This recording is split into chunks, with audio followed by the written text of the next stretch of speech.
now that I got your attention with all those sexy runway model poses, it's time to talk about what I was actually doing in those poses, right? So you see this a lot throughout the day, just walking down the street. People are in this overextension pattern.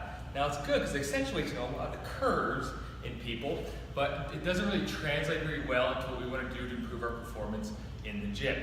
Just think about going down and pick up something heavy off the floor, like a deadlift, okay? If you're in this overextended position, this anterior pelvic tilt, we're kind of shutting off our legs and our glutes and our hamstrings to be able to produce that powerful hip extension.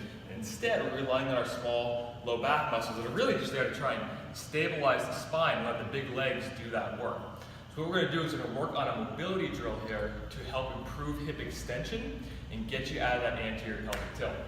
Now, we're going to need a heavy resistance band attached to the rig. We're going to get it high up in the groin, right below your gluteal fold, okay?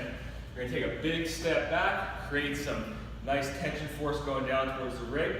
You're going to inhale, exhale, pull the rib cage down to the pelvis. You're going to keep back butt cheek squeezed and your foot internally rotated, okay? We want this to kind of mimic almost what looks like a jerk position, okay?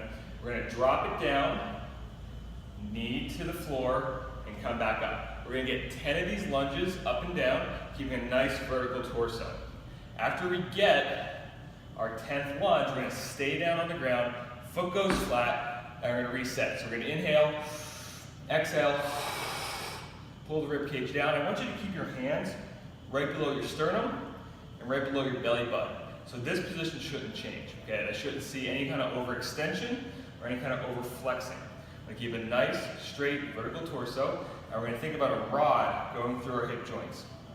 Our pelvis is going to be rotating over that rod, okay? So it's going to look like this. You see, nothing is changing in my spinal position. I want to think about all the motion coming from the hips. We're going to get about 30 to 40 repetitions through this rotation motion. We're going to come out of the band, and I want you to test a lunge position from side to side. So left leg forward versus right leg forward, okay? Now, it's not enough to just go in there and mobilize, right? We have to make it this meaningful to the brain, make it meaningful to the body. So we've got to go through patterns to activate the glutes, activate the hamstrings. Now, one of my favorites to do immediately after doing this mobilization is a single leg bridge. So we're going to get on our back, palms flat on the floor. We're going to raise one leg in the air. We're going to squeeze our butt and drive our hips towards the ceiling. And we're going to get 10 repetitions of this, pushing through the heel, feeling our glutes, feeling our hamstrings engage. I'm going to go through the mobilization plus the hip extensions on each leg. This is a great exercise to do prior to working out, prior to going for a run. I highly recommend you give it a try. I know it's going to help improve your performance.